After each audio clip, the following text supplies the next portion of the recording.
Hello guys. हाँ, हमारा discussion चल रहा था SPOM exam set C paper 9 financial services and capital market, जिसमें से हम लोग डिस्कस कर रहे थे वो ICI मटेरियल चैप्टर 4 तक हमारा हो गया था लास्ट वीडियो में। और जो क्वेश्चन इम्पॉर्टेंट है, जो क्वेश्चन एग्ज़ाम में आए थे और कुछ कॉन्सेप्ट्स जो इम्पॉर्टेंट है मटेरियल में, वो मैं डिस्कस कर रही हूँ। तो अभी हमारा चैप्टर 5 स्टार्ट हो रहा है, मनी मार्केट। ठीक है, इसमें से क्या क्या इम्पोर्टेंट है। हाँ, ये हाईलाइटेड पार्ट को एक बार मैं रीड करते हुए चलूँगी। Pre conditions for an efficient money market. A well-developed money market has following characteristics. Uses a broad range of financial instrument, treasury bill, bill of exchange, etc. Channelizes savings into productive investment like working capital. Promote financial mobility in the form of intersectoral flow of funds and facilitate the implementation of monetary policy by way of open market operation. एक read देना है, इससे वैसा कोई खास question नहीं था। ठीक है। While the number of instrument dealt with in the money market are mainly like interbank, call money, notice money up to 14 days, short term deposit up to 3 months, 91 days treasury bill, 182 days treasury bill and commercial paper. Name याद होना चाहिए। वैसे ये हम लोग को ऐसे भी पता है कि 91 days treasury bill, 182 days treasury bill and 364 days 365 days treasury bill होता है। ठीक है, ये डिफरेंस थोड़ा बस पता ही होगा, बस पता होना चाहिए कि क्या है मनी मार्केट क्या है और कैपिटल मार्केट क्या है। मनी मार्केट और कैपिटल मार्केट में डिफरेंस पढ़ लो तो मीनिंग पता हो जाएगा। Maturity of instrument less than 1 year और इसमें मोर देन 1 ईयर। रिस्क, इसमें मनी मार्केट में लेस रिस्क है, इसमें मोर रिस्क है। इंस्ट्रूमेंट, मनी मार्केट का इंस्ट्रूमेंट क्या है? Treasury bill, commercial deposit CD and shares and bond है कैपिटल मार्केट का। Finance, short term finance, long term finance. Relation with central bank, money market में direct relation है, capital market में indirect relation है। ठीक है, अब हम लोग का है, इधर नहीं है वैसा। हाँ, ये ही तो इम्पॉर्टेंट है। ट्रेजरी बिल ये है। अब यहाँ पर हम लोग का है however at present RBI the treasury bill of 3 maturities 91 days 182 days and 364 days, ये अभी हम लोग को टर्म तो पता ही था। इसमें से एक प्रैक्टिकल क्वेश्चन होगा और एक ये एज इट इज़ फार्मूला रहेगा। ठीक है, तो हम लोग को इल्ड निकालना है। इल्ड निकालने का formula face value minus purchase price divided by purchase price into 365 by M मतलब ये मेच्योरिटी पीरियड है इनटू 100, तो ये परसेंटेज में इल्ड कैलकुलेट होकर आएगा। यहाँ पे 365 डेज है। इफ़ क्वेश्चन में अगर नहीं कैलकुलेट हो रहा है तो 364 डेज हम लोग ले सकते हैं इल्ड कैलकुलेशन में। ठीक है, तो इल्ड फेस वैल्यू, P है इशू प्राइस और परचेज प्राइस, M है मेच्योरिटी। ये फॉर्मूला में एक क्वेश्चन और एक प्रैक्टिकल, तो एक प्रैक्टिकल नीचे यहाँ सॉल्व करते हैं। यहाँ जहाँ भी एग्ज़ाम लिखा हुआ है वहाँ से क्वेश्चन एग्ज़ाम में था और क्वेश्चन रहेगा ही रहेगा कंफर्म, जहाँ पे भी एग्ज़ाम लिखा हुआ है मॉड्यूल में। ये हमारा है वही क्वेश्चन, सेम क्वेश्चन यहाँ पे देखते हैं। Enormous Money Limited has enough cash on hand as of 1st April 2023 at last 3 month। 3 month ये मेच्योरिटी पीरियड दे रहा है। ठीक है, for investing the extra money it is considering purchase treasury bill with a face value of 100 that mature in 64 days. ये three months बचा ही हुआ है अभी और इसका मेच्योरिटी पीरियड 64 डेज है। एट अ प्राइस ऑफ 98.25, मतलब ये परचेज प्राइस है। कैलकुलेट द इल्ड, ऐसे ही क्वेश्चन रहेगा सिंपल सा। तो कैलकुलेट इल्ड का फॉर्मूला क्या था? अभी हम लोग को पता था yield equals to face value, तो फेस वैल्यू क्या है? 100। देखो यहाँ face value 100 minus purchase price ये 98.25, ये 98.25 ले लेंगे। फिर ये दोनों का होल डिवाइडेड बाई प्राइस था ना, तो ये 90 ये यहाँ पे 100 माइनस 98.25, फिर 98.25 से डिवाइड देंगे, मल्टीप्लाई। क्या बोले थे? 364 डेज लेना है, क्योंकि देखो यहाँ पे इस क्वेश्चन में 64 डेज दे रहा है, तो 64 डेज से 364 डेज इजिली कट होंगे, डिविजिबल हो जाएगा आसानी से, इसलिए 364 डेज यहाँ पे लेना है। और 64 डेज जो हमारा मेच्योरिटी पीरियड था, यहाँ 365 की जगह 364 लिए, मेच्योरिटी पीरियड दिया हुआ है 64 डेज। 64 डेज मल्टीप्लाई 100, ये देखो ये क्वेश्चन आ गया। इसका सॉल्यूशन मल्टीप्लाई करेंगे तो ये हमारा 10.30 13 आ जाएगा, और नहीं तो फिर ये मल्टीप्लाई करके मैं दिखाती हूँ। ये है 100 माइनस 98.25 होल डिवाइडेड बाय 98.25, ये हो गया मल्टीप्लाई 364 डिवाइड बाय 64 इंटू 100, क्या आया 10.13 आ गया ना, 10.13 देखो 10.13%, यही करना एग्जाम में भी आ जाएगा। ठीक है, ये है features of treasury bill. Treasury bill का फीचर्स क्या है, इसका ट्रेजरी बिल का इशू इन अ लॉट है, उसका रुपीज़ होता है 25,000 मिनिमम अमाउंट बिड का। ठीक, ये डे काउंट जब करना है 364 डेज ही लेना है ईयर में, ट्रेजरी बिल का इजीली कैलकुलेट होता है। ये एक बार और शायद कोई वीडियो में मैं बता ही दी थी। ठीक है, यहाँ ये दोनों इंपॉर्टेंट टर्म है, ये याद होना चाहिए, ये पता होना चाहिए, क्योंकि एग्जाम में डायरेक्ट क्वेश्चन नहीं होगा पर ये कॉन्सेप्ट से एक क्वेश्चन रहेगा। और हम लोग का है आरबीआई रिटेल डायरेक्ट स्कीम, ऐसा कुछ नहीं है, ऐसा कुछ खास नहीं है। हाँ, सेम वही वाला है एग्जाम्पल, एक नॉर्मल एग्जाम्पल है। If a bank rediscount a commercial bill with a face value of 100 at the rate of 15% for 2 month, it will fetch 97.5 based on the following calculation. तो क्या हम लोग को इसमें क्या कैलकुलेट करने बोल रहा है, डिस्काउंट, अमाउंट ऑफ डिस्काउंट।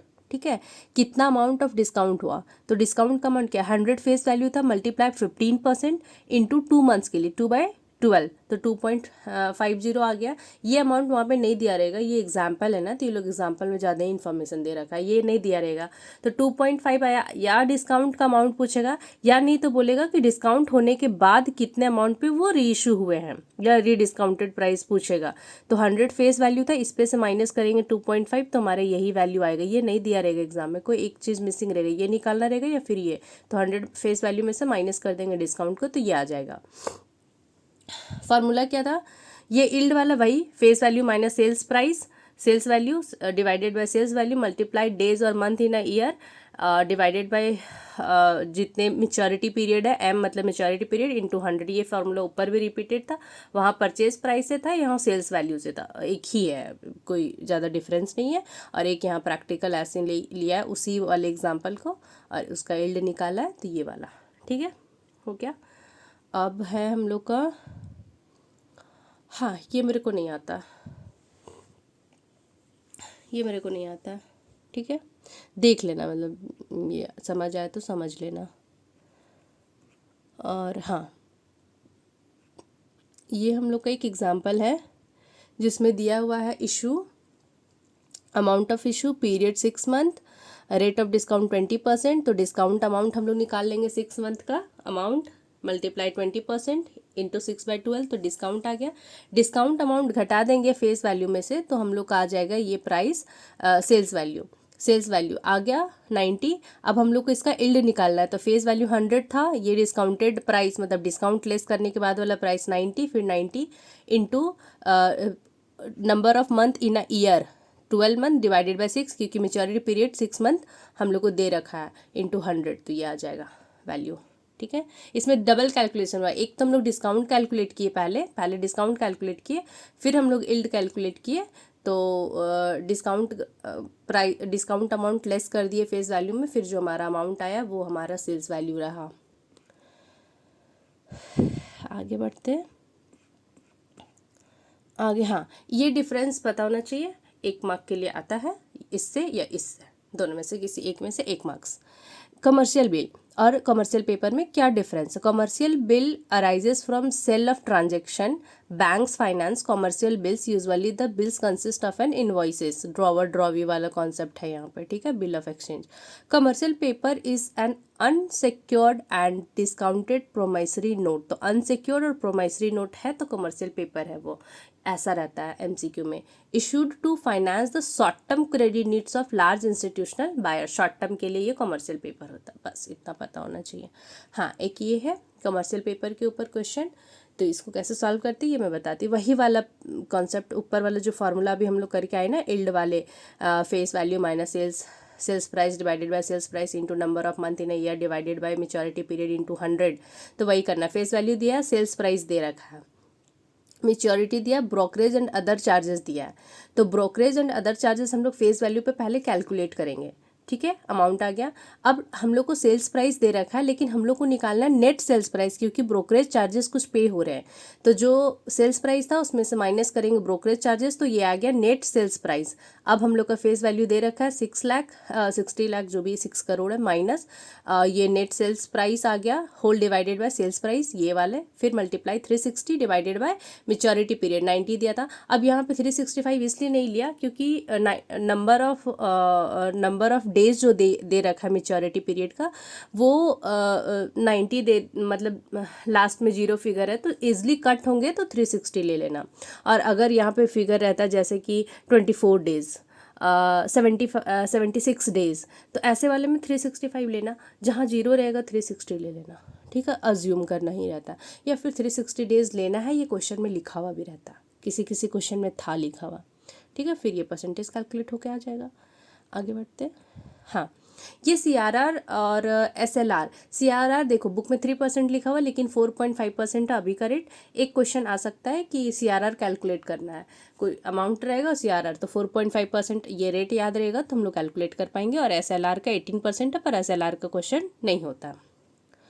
अब हमारा है, अभी इधर नहीं है, आगे बढ़ते हैं इधर। हाँ, money market mutual fund. Money market mutual fund में हम लोग का लिमिट नॉट एक्सीड 2% होना चाहिए, और if limit is less than 50 crore for any bank, और मिनिमम रेट ऑफ रिटर्न इसका no guaranteed minimum rate of return होता है, लॉक इन पीरियड 46 डेज, यही वाला मनी मार्केट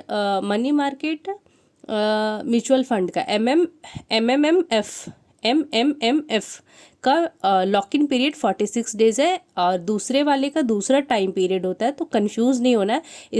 इसके लिए ये याद कर लो कि MMF है, ये MMMF है, मनी मार्केट म्यूचुअल फंड का है, तो 46 डेज लॉक इन पीरियड होता है। ये क्वेश्चन कंफर्म, कोई भी सेट हो, मान लो कि किसी का एक बार में नहीं क्लियर हुआ, दूसरे बार में गया, तब भी ये क्वेश्चन रिपीटेड है, मतलब ये क्वेश्चन 100% श्योर है।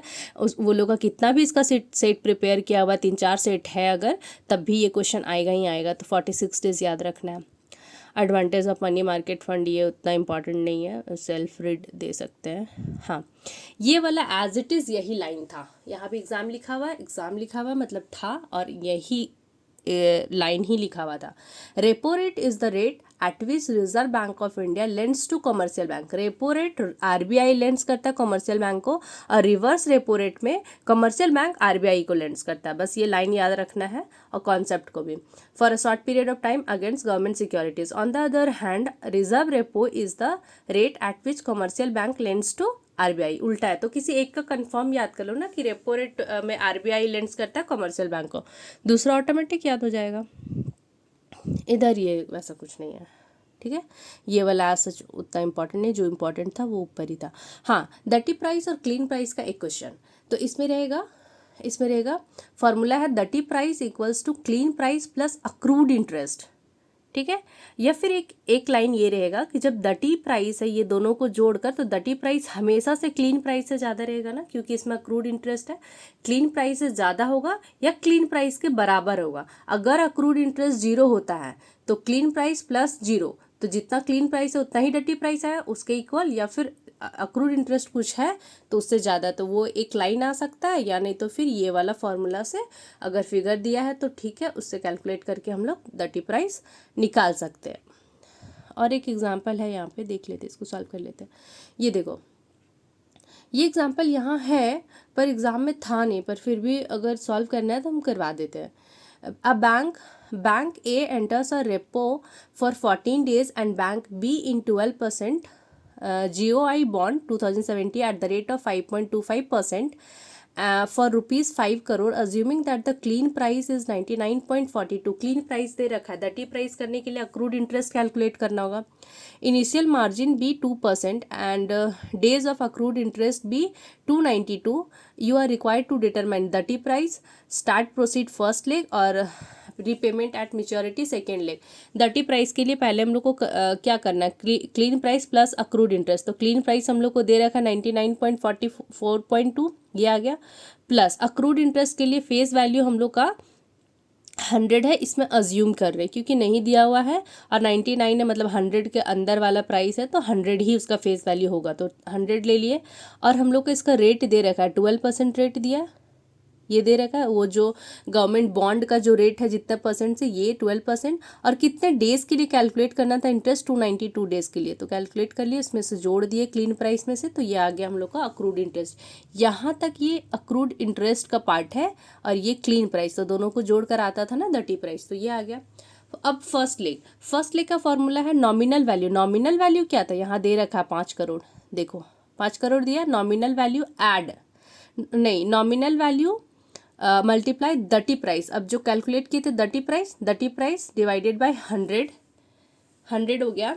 अब डिवाइडेड बाय 100 नहीं, ये फेस वैल्यू यहाँ पे, फिर मल्टीप्लाई कितना इनिशियल मार्जिन था, तो 100 टोटल 100 होना चाहिए, उसमें से 2% इनिशियल मार्जिन है, तो 2% initial margin, 100 minus initial margin divided by 100, तो ये हमारा आ गया। कैलकुलेट करेंगे तो ये अमाउंट फर्स्ट लेग। अब निकालना है सेकेंड लेग मतलब रीपेमेंट एट मेच्योरिटी।